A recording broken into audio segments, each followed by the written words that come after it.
এত পাকটা কথা কইতে হবে না, বাড়ি চল। বান্দর কোনানার। এই যে তুমি আমার বান্দরটা কইলা, এটা কি ঠিক? ছোট বড় সকলেই তাকে নানা বলে ডাকত। নানা নামে খ্যাত ছিলেন জনপ্রিয় অভিনেতা অমল বোস।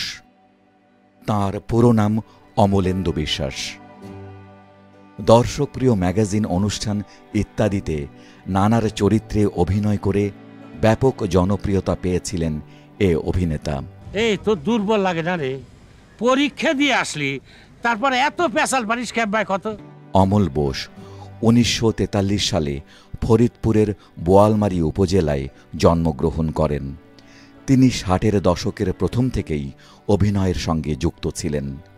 মঞ্চ, নাটক ও চলচ্চিত্র সব মাধ্যমে ছিল তার সরব উপস্থিতি। নুরুল মোমেনের নাটক আলো ছায়া তার নির্দেশনায় দারুণ জনপ্রিয়তা পায়। বাংলাদেশ টেলিভিশনের সার্বজনীন দুর্গাপূজা উপলক্ষে প্রচারিত বিশেষ নাটিকায় অসুর চরিত্রে অভিনয় করে তিনি জাতীয় মহিষাসুর হিসেবে ব্যাপক পরিচিতি লাভ করেছিলেন।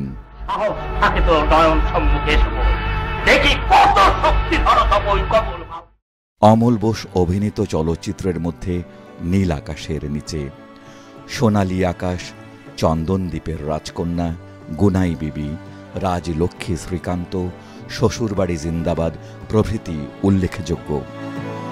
১৯৭৫ সালে তিনি কেন এমন হয় নামক একটি চলচ্চিত্র পরিচালনা করেন।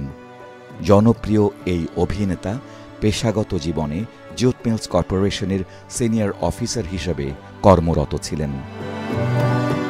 তাঁর দাম্পত্য সঙ্গী স্বাতী বোস এবং তাদের একমাত্র কন্যা মন্দিরা বোস। প্রবীণ এই অভিনেতা ২৩ জানুয়ারি ২০১২ সালে পরলোক গমন করেন।